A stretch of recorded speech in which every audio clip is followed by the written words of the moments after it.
In the heart of the Galactic Council's most secret archives lies a single entry that is both feared and forbidden, a substance classified as an addictive narcotic and a weapon of mass destruction. It is not a poison, not an engineered chemical, but something that flows naturally in the veins of every human, adrenaline. When newly elected Council President Zav discovers this truth, he is determined to find out why 3 great civilizations fell after experimenting with it, yet humans live with it daily, without collapse. His search for answers brings him face to face with a human military representative, leading to tests, political betrayal, and a confrontation that could either expose the greatest misunderstanding in galactic history, or confirm humanity as a danger beyond imagining. The Galactic Council's restricted substances registry had thousands of dangerous entries, toxins from extinct planets, unstable antimatter fuels, mind-breaking neurochemicals. But only one was locked under the highest classification, adrenaline. Not synthetic. Not engineered. The natural kind. The kind that every human carried in their blood. Council President Zav did not yet know this. Newly elected, full of promises about reform and transparency, he had finally secured permission to visit the Council's deepest archives, a place where knowledge itself was guarded like treasure. It was here, in the cold, climate-controlled belly of the archive tower, that his curiosity would begin to unravel one of the galaxy's oldest secrets. His transport touched down on the archive's landing platform with a hiss of hydraulics. The structure loomed before him, a fortress of steel and alloy, its walls studded with defensive turrets and scanning arrays.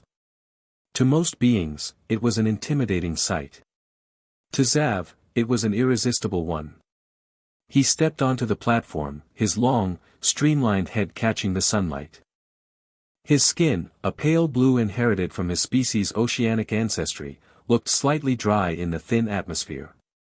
His 8 slender cranial tendrils, sensory organs as expressive as a human face, moved slowly, tasting the air, betraying his anticipation. Biometric verification, a stern security officer instructed. Zav pressed the tips of his tendrils against the DNA scanner, resisting the urge to flinch at the prickly sensation. Next came the retinal scan. For a semi-aquatic species evolved to live in motion, standing completely still was its own kind of torture. But Zav endured it, listening to faint whispers between 2 guards. The human problem, expanding settlements, containment protocols. For a council member species. Zav filed the words away. After passing a series of increasingly invasive identity checks, he reached the inner security checkpoint. Here, the senior archivist, tall, translucent-skinned, her neural implants visible beneath the surface, examined his credentials.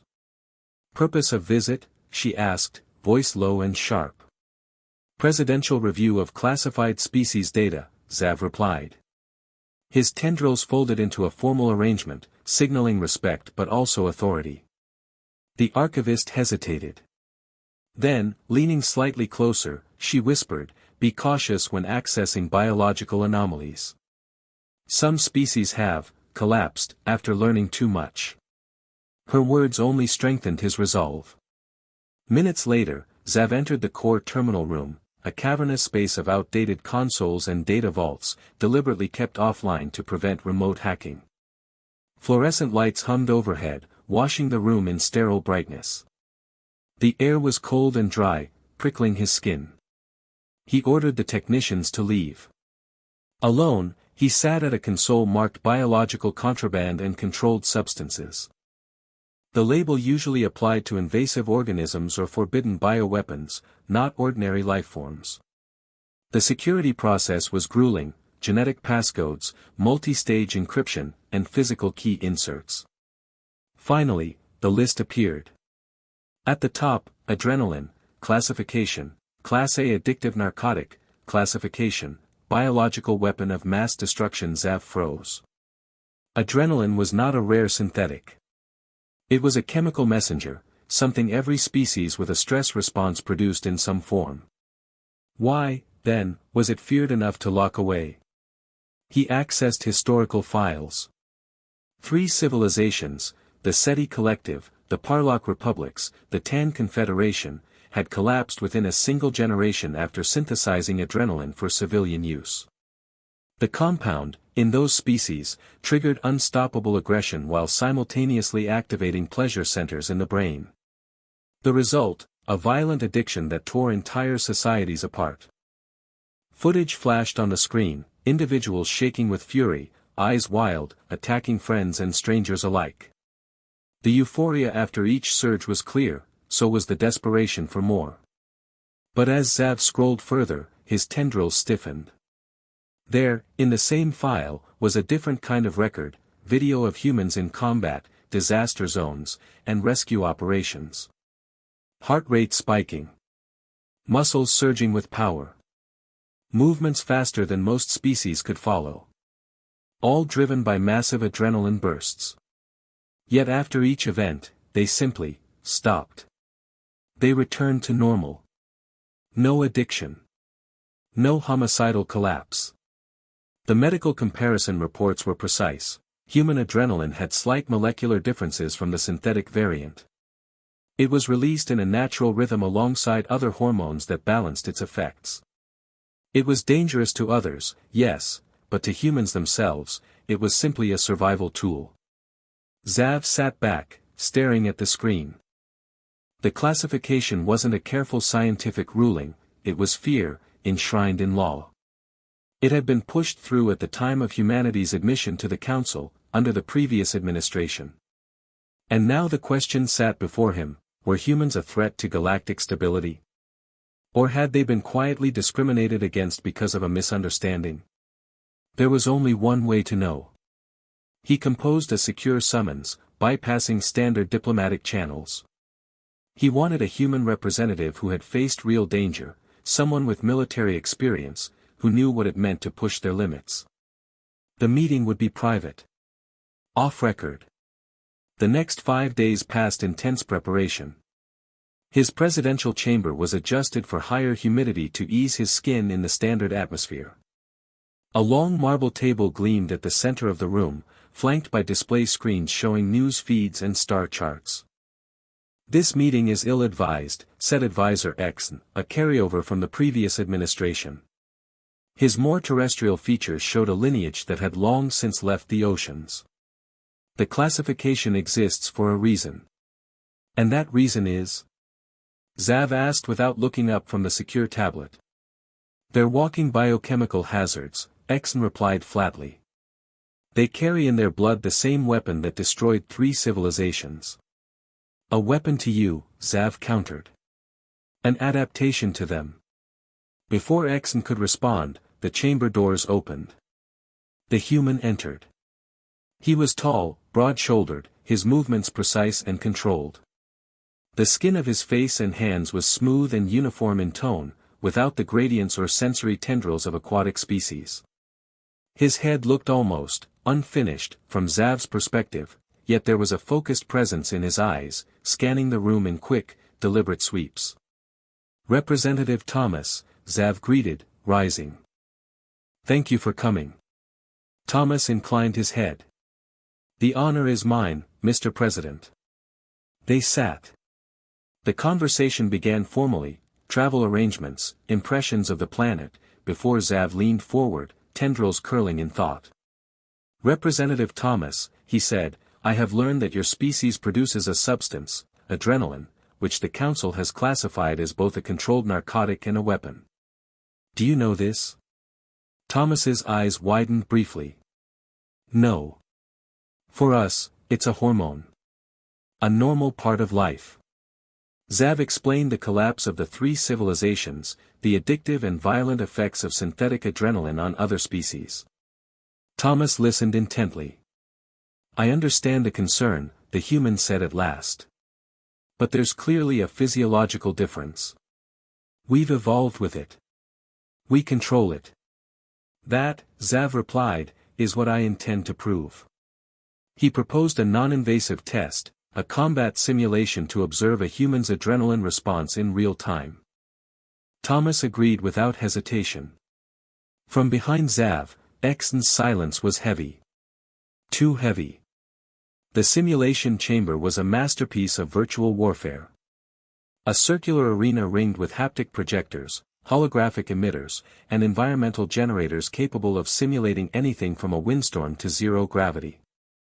At its heart, a flat training floor awaited its lone participant. Technicians moved around Thomas with clinical precision, attaching lightweight monitors to his arms, chest, and neck. These would track heart rate, hormone spikes, neural activity, and muscle output in real time. A small, almost invisible headset would measure cognitive reaction times down to milliseconds. Xav stood in the observation gallery above, flanked by a small team of scientists. Advisor Exon lingered in the shadows, arms folded, eyes never leaving Thomas. The president didn't have to look to know the man was still opposed to this entire operation. The scenario, the lead technician explained to Thomas, will involve a hostile incursion into an urban environment. Civilian safety will be prioritized. Threat types and numbers will escalate unpredictably. Understood, Thomas replied evenly, checking the weight and balance of the simulated weapon he'd been issued. He treated it like an old friend. The lights dimmed. The arena shifted. Holographic buildings erupted from the floor, twisting upward into a convincing cityscape. Sounds of distant sirens and crackling fires filled the air. A cold breeze whipped through narrow alleys. Somewhere far off, a scream rang out. Simulation start, the technician's voice echoed. Thomas moved instantly.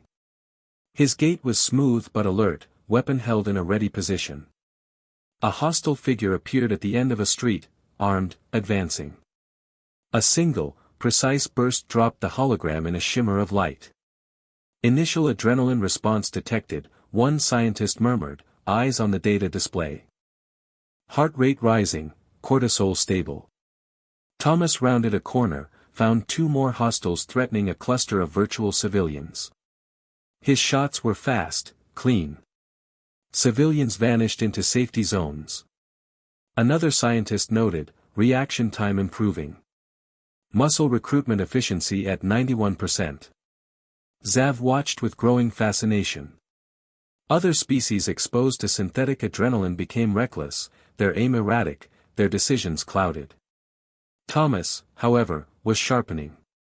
His movements became more economical, his choices more decisive. The simulation escalated. Multiple attackers emerged from different angles. A holographic vehicle exploded nearby, showering debris into the street. Thomas barely broke stride, ducking into cover and returning fire without hesitation. His breathing was steady, eyes locked on the flow of the fight. Incredible, one researcher whispered. Cognitive processing speed increasing with stress load. It was the opposite of the Council's fear-based classification. Xav leaned closer to the display, tracking every spike and drop in Thomas's vital signs. The adrenaline surges came in sharp bursts, each followed by a controlled return to baseline, no lingering mania, no uncontrolled aggression. Just focus. From the corner of his vision, Xav saw Exon shift. The advisor stepped away from the group, tapping at a concealed communicator. His movements were subtle, but the intent was clear, he was sending a message. To whom, Xav couldn't yet guess. The simulation climaxed with a hostage crisis in a burning high-rise. Thomas breached the upper floor in under 30 seconds, neutralized the threats, and escorted the hostages to safety. His final adrenaline spike was the highest yet, and still, his recovery was immediate. Simulation complete, the system announced.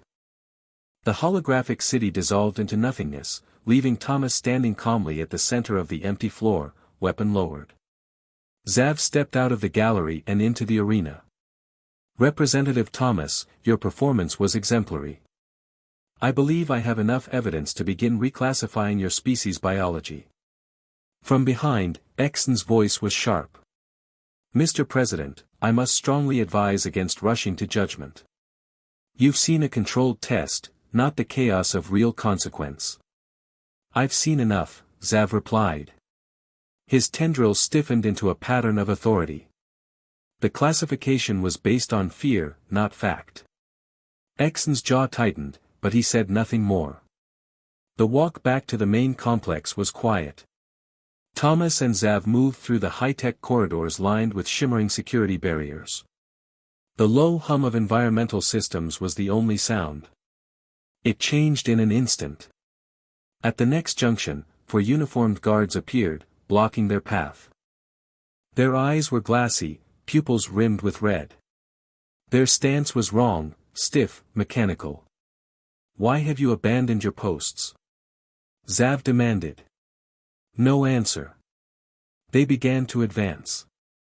From the shadows behind, Exon's voice carried a new, dangerous edge. "An unfortunate necessity, Mr. President." He stepped into view, his usual composure replaced with smug confidence. "I had hoped you would listen to reason.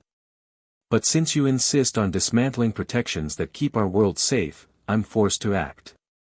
Zav's tendrils flared. "How did you? These guards," Exon interrupted, "are the product of the previous administration's most valuable research. Enhanced soldiers, perfected through controlled doses of synthetic adrenaline and loyalty conditioning." Thomas's eyes narrowed. "You've made the same mistake as those dead civilizations." "Not a mistake," Exon said. "An improvement." With a sharp gesture, he barked, "Kill the president first."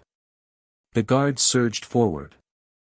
Thomas moved before Zav could react. He struck the first guard in the throat, hard enough to stagger him, but the man recovered instantly, unfazed. His counterpunch was blindingly fast. Thomas ducked, twisting sideways, and drove a knee into the guard's ribs. No cry of pain. No hesitation. "They can't feel it," Thomas muttered, scanning for an opening. The second guard lunged from the side. Thomas pivoted, catching his wrist and redirecting his momentum into the wall. The impact cracked the paneling, sparks raining to the floor. A third came in high with a vicious kick. Thomas rolled under it, using the motion to sweep the attacker's legs. The enhanced soldier hit the ground hard, still trying to rise even as Thomas turned to face the last one. The corridor became a blur of movement, fists, elbows, knees, every strike from Thomas placed with surgical precision. He didn't waste a single motion. He didn't give them time to adapt. Within moments, all four guards lay incapacitated, groaning, pinned under their own battered limbs. Thomas straightened, breathing hard but steady. "Your soldiers are strong," he told Exon, "but adrenaline isn't just about power. It's about control." Exon's smirk vanished. In a single motion, he drew a concealed disruptor pistol and leveled it at Zav's head. "This ends now." The disruptor's emitter hummed, its pale glow casting sharp shadows across Exon's face. Zav's tendrils flattened instinctively, every sense focused on the weapon. In the confines of the corridor, there would be no time to dodge a shot at this range. Thomas didn't wait for Exon to finish whatever threat was about to spill from his mouth. He moved, not with a reckless charge, but with the precise calculation of a predator closing the distance. The first motion was a feint. Thomas's left hand darted toward Exon's weapon arm, forcing the advisor to shift his aim. In the split-second distraction, Thomas stepped into his space, twisting his body to deflect the barrel away from Zav. The disruptor discharged. A blinding flash lit the corridor, scorching the wall inches from Zav's head. The smell of burned alloy filled the air. Before Exon could fire again, Thomas slammed his palm into the inside of the man's elbow. The joint locked, the pistol dropped. Zav, moving faster than most of his species ever needed to, swept the weapon aside with a tendril and kicked it down the corridor. Exon stumbled back, clutching his arm. His eyes burned with hatred. "You have no idea what you've done. You've broken every council law on genetic and chemical warfare," Zav shot back. "And you would have killed your own president to protect it." The advisor's expression twisted into something darker. "You're too naive to see it. We need weapons like these soldiers. The galaxy is dangerous, Mr. President. Your reforms will make us weak." Thomas stepped between them, his voice low and cold. "You've already made your people weaker. You've made them dependent on a drug they can't control. The enhanced guard stirred behind them, groaning, pushing themselves upright. Even defeated, their eyes had that same unnatural glaze. Thomas's gaze flicked toward them, then back to Zav. We need to secure them before they hurt someone. Zav activated a wall panel, summoning security. Restrain them. Full sedation. And get medical specialists, not military handlers. Within minutes, trained council security personnel replaced the compromised guards, hauling the enhanced soldiers away on grav stretchers.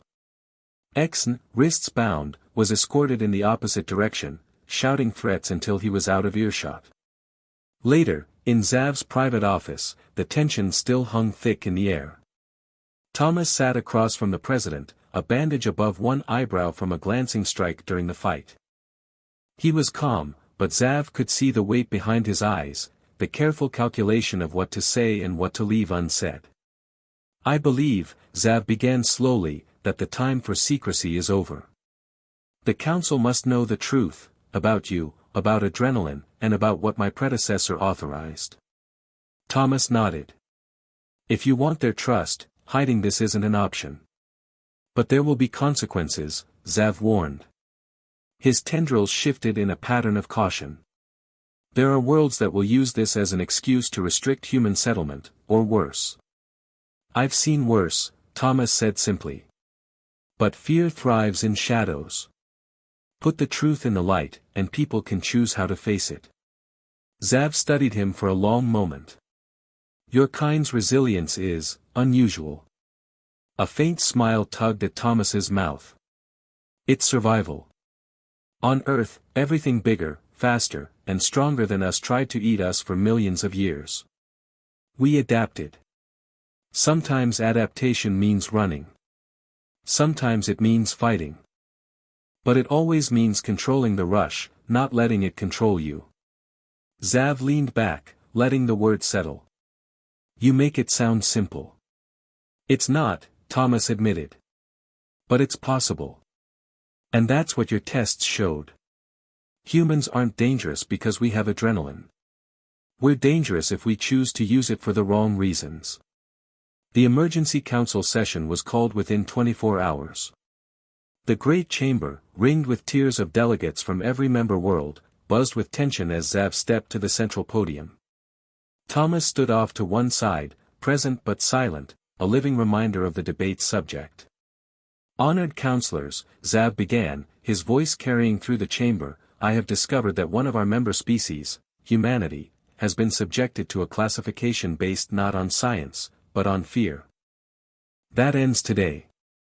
He outlined the historical collapses of the three civilizations that had abused synthetic adrenaline, then displayed the results of Thomas's controlled test.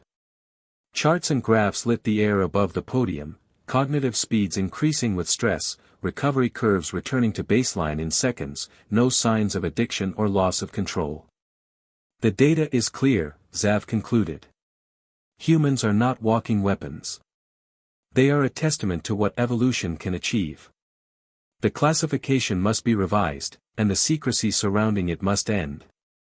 Predictably, opposition erupted from several sectors. A delegate from the Rollon Protectorate rose first. And when they choose to weaponize it against us? You would have us stand defenseless. They already have the capacity, Zav countered. And yet here we stand, decades into peaceful cooperation. Another voice cut in from the Maori bloc. You speak of peace, yet only days ago enhanced soldiers, the result of your own species' experiments, nearly killed you. Is this not proof that such power is dangerous? That incident proves the danger of artificial enhancement, Zav said firmly. And it will be investigated fully. Which brings me to my second revelation. Gasps rippled as Zav detailed the illegal program authorized by the previous administration, the very Project X had tried to protect. The chamber erupted into overlapping shouts, demands, and accusations. Through it all, Thomas remained still, his eyes scanning the room. He could feel the tide turning, not entirely in humanity's favor, but enough to crack the old fear. By the end of the session, the council voted narrowly to remove the weapon of mass destruction classification from natural human adrenaline. The ban on artificial synthesis remained, extended now to all species. It was a victory, but a fragile one. That evening, Zav found Thomas standing on a balcony overlooking the capital's glowing skyline. The air was warm, the city alive with distant traffic and the faint hum of atmospheric stabilizers. "You handled yourself well," Zav said quietly. Thomas didn't turn. "You handled the council better." "We've won a step," Zav agreed. "But there will be those who resent it. Those who look for the first excuse to say they were right to fear you." Thomas glanced sideways, a faint shadow in his expression. "Then we don't give them one." Zav's tendrils curved in what his people used for a smile. "I think you're right." Neither of them noticed the tiny surveillance drone hovering far out in the darkness, its optics fixed on them. Nor did they hear the encrypted transmission it sent, carrying their words, and their alliance, to ears that would not welcome either. The drone's transmission traveled across subspace in less than an hour, arriving at a hidden relay station far beyond Council territory. The operators, a mix of exiled intelligence officers and mercenaries, didn't bother decoding the audio. They simply passed the encrypted package to their client. The client was waiting. On a darkened bridge lit only by the glow of star charts, a figure in a tailored combat coat leaned forward, reading the brief. A name kept appearing in the transcript, Thomas. The figure's mouth curled into something halfway between a smile and a snarl. "So the humans think they're untouchable now," she murmured. "We'll see." Back on the capital world, Thomas was preparing to depart the presidential compound. The council vote had passed, the official classification amended, and the first scientific papers about human adrenaline were already circulating in public channels. The media storm was intense, some worlds praising the decision, others warning of impending danger. Zav had expected the backlash. What he hadn't expected was how quickly threats would start to surface. Intelligence reports flagged anti-human demonstrations on at least 4 member worlds.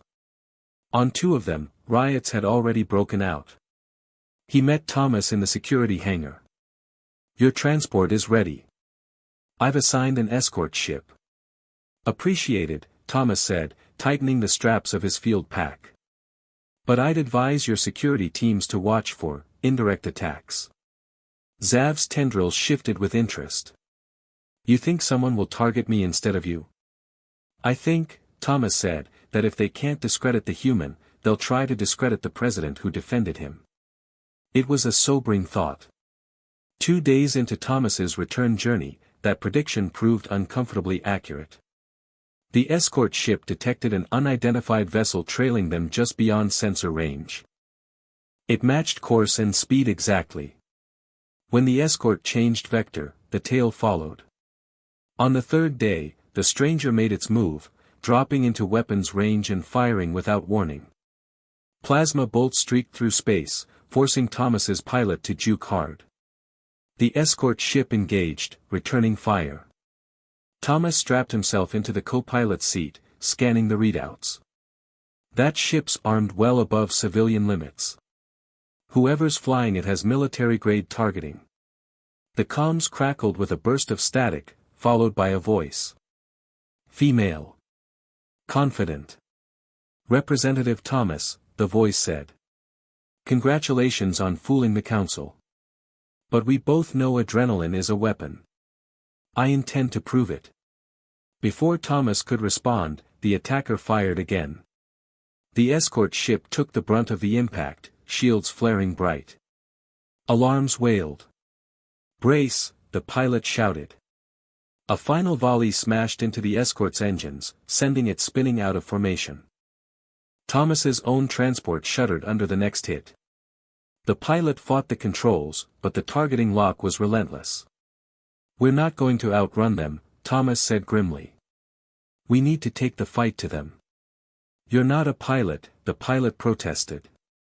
"I'm not," Thomas agreed, unstrapping. "But I am a soldier." The docking maneuver was insane. Under heavy fire, Thomas took a small shuttle from the transport, darted through the attacker's weapons envelope, and latched onto their hull with magnetic clamps.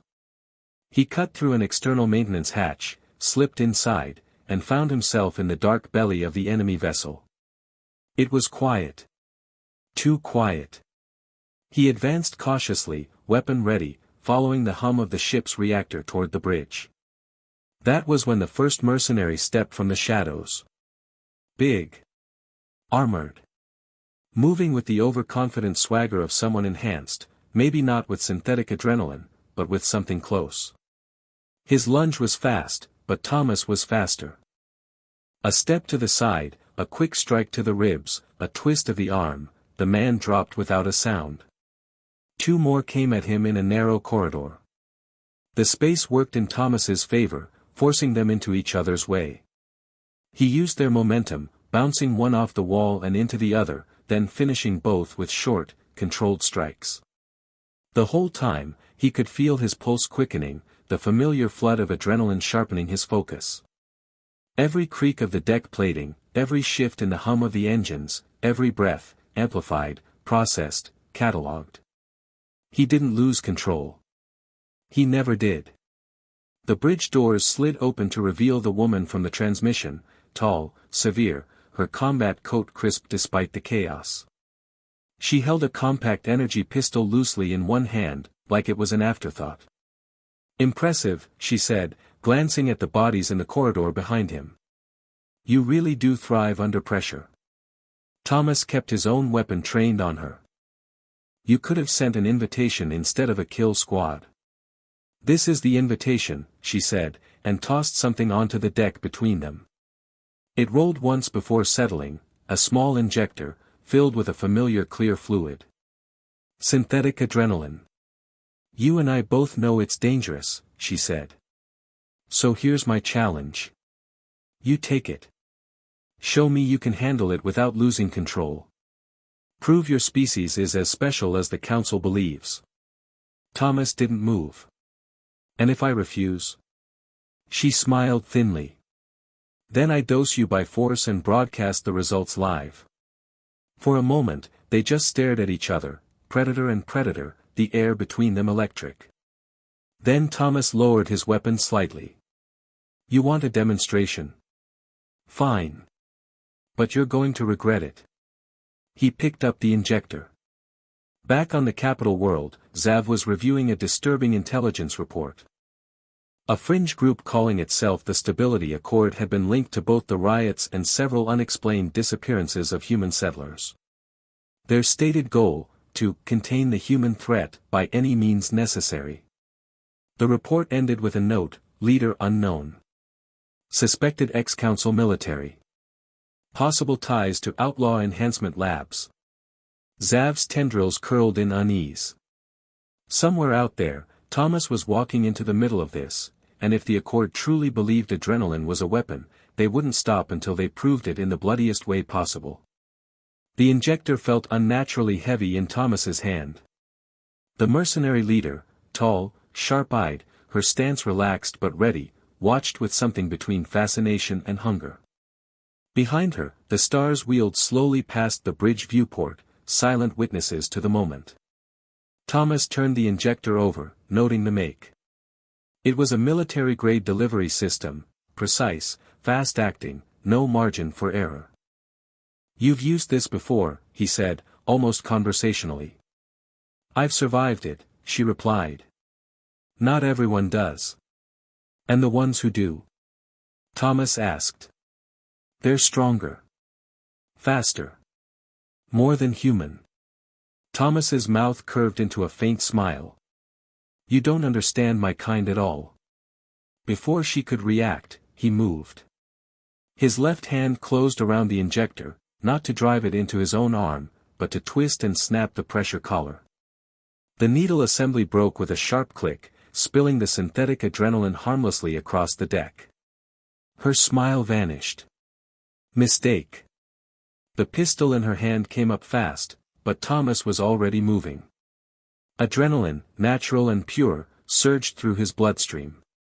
His perception of time shifted. The pistol's rise slowed to a crawl in his vision. He stepped forward, deflecting her arm with one hand and driving the other into her ribs. She grunted, staggered, but did not fall. Enhanced, then. The fight became a brutal dance. She was fast, faster than the mercenaries Thomas had taken down in the corridors, but her speed came in bursts, wild and unrefined. Every movement screamed chemically boosted, each surge leaving a fraction of a second's lag before the next.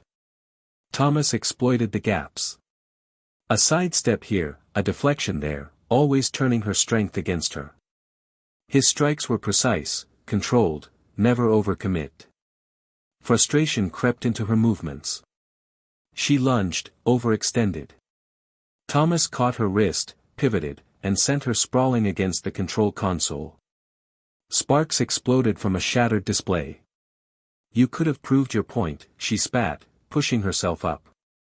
"I did," Thomas said. "Without your poison." Outside, the transport pilot was still weaving between the enemy ship's automated defenses, unaware of the fight raging on the bridge.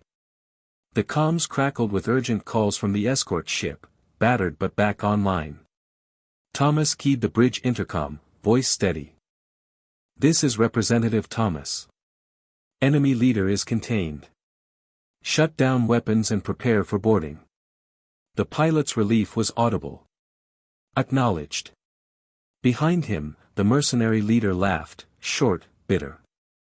"You think capturing me will end this? The stability accord is bigger than one ship. We'll keep coming until the galaxy understands what you are." Thomas glanced back at her. "Then they'll understand we're more than you think." Within minutes, Council security forces breached the enemy vessel, securing the remaining mercenaries. The leader was placed in high-security restraints and escorted under heavy guard to a transport cell. She went quietly, but her eyes never left Thomas. 3 days later, Thomas stood once again in Zav's presidential office. This time, he wasn't alone. 2 senior council security chiefs were present, their uniforms crisp, their expressions grave. "The Stability Accord has operatives on at least 7 worlds," one chief reported.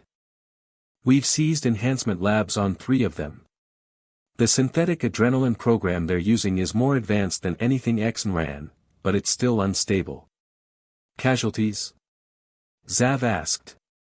"High," the chief admitted.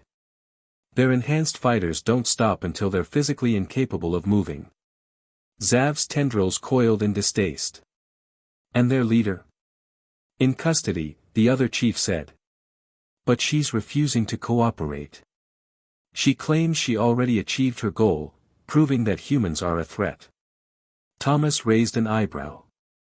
"Interesting claim, considering she never got what she wanted." Zav looked at him. "Did you take the injection?" "No," Thomas said simply. "I didn't need to."